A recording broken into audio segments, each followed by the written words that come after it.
તો મિત્રો જો લોટ સળાઈ રહ્યો છે અને એમાં આપણે નાખવાનું છે એમાં જીરું મીઠું અને પૂરી માટેનો લોટ સળવાનો છે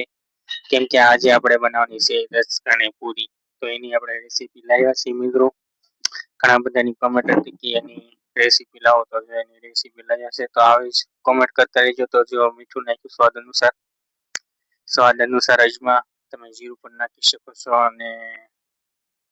તમારે જે તીખી ખાવી હોય એવી રીતનું મરચું નાખવાનું છે મિત્રો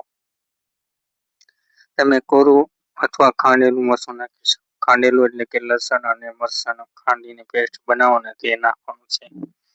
અને થોડીક હળદર તો જો મીઠું મરચું હળદર અને અજમા એવું નાખી દીધું છે અને હવે તમારી રીતના પાણી નાખી મરચું ઓગાળીને લોટ બાંધવાનો છે તો હવે લોટ બંધાય ત્યાં સુધી તમે ચેનલમાં નવા હોય તો લાઈક શેર એન્ડ ફોલો કરી નાખો અને સબસ્ક્રાઇબ કરી દો જેથી આવવાના વિડીયો તમને મળતા રહે તો જો લોટ બંધાવવાની શરૂઆત થઈ ગઈ છે મિત્રો લોટ બંધાઈને ક્યાં સુધી આપણે હવે એને જો બાંધીને થોડીક સુકાવા દેવાનો છે તો સુકાઈ જાય ને એટલે હવે આપણે તેલનું એનું પ્લાન ગોઠવી નાખી જો આ પાથરવા માટે અહીં મૂકી દીધું છે તો જો મિત્રો લાઈક શેર એન્ડ ફોલો કરતા રહેજો એટલે આવવાના વિડીયો તમને મળતા રહે અને પ્લીઝ સબસ્ક્રાઇબ કરો અને ફોલો કરો મિત્રો તો જો કેરીની પેટી અહીંયા પડી છે મિત્રો તો લાઈક કરી દીજો ને બધાય ખાવા આવજો તો આવી રીતના જો પૂરી બનાવવાની છે કેમ કે આપણે તો પૂરી તો આવડતી છે ને એટલે આપણે મમ્મી બની રહી છે પૂરી તો પૂરી એવી રીતના પહેલા મોટી બનાવવાની છે તમારે જે શેપ લાગે ને સારો તે તમે બનાવી શકો છો તો જો મિત્રો પૂરી બનાવવા માટે આવડી મોટી કરી નાખી છે અને હવે એમાં 4 સોગઠા પાડી દઈશું મિત્રો આવી રીતના આ જો તમારે થોડી કૂણી જેવી રાખવી હોય તો તેલ વધુ નાખીને ઓછી સુકાવા દેવી અને કકડી બનાવી હોય તો આવી રીતના જાજી સુકાવા દેવાની જો મામી ગોળ બનાવી હશે પૂરી તો જો આવી રીતના તમારે જે બનાવ્યું હોય ગોળ ચોરસ તમને જે સારી લાગે એવો શેપ તમે દઈ શકો છો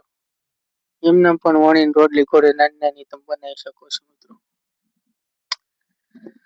તો આવી રીતના હવે પૂરી બની રહી છે અને કટિંગ કરી રહ્યા છે તો આવી રીતના હવે બધી કરી નાખી ત્યાં સુધી આપણે રસની તૈયારી કરી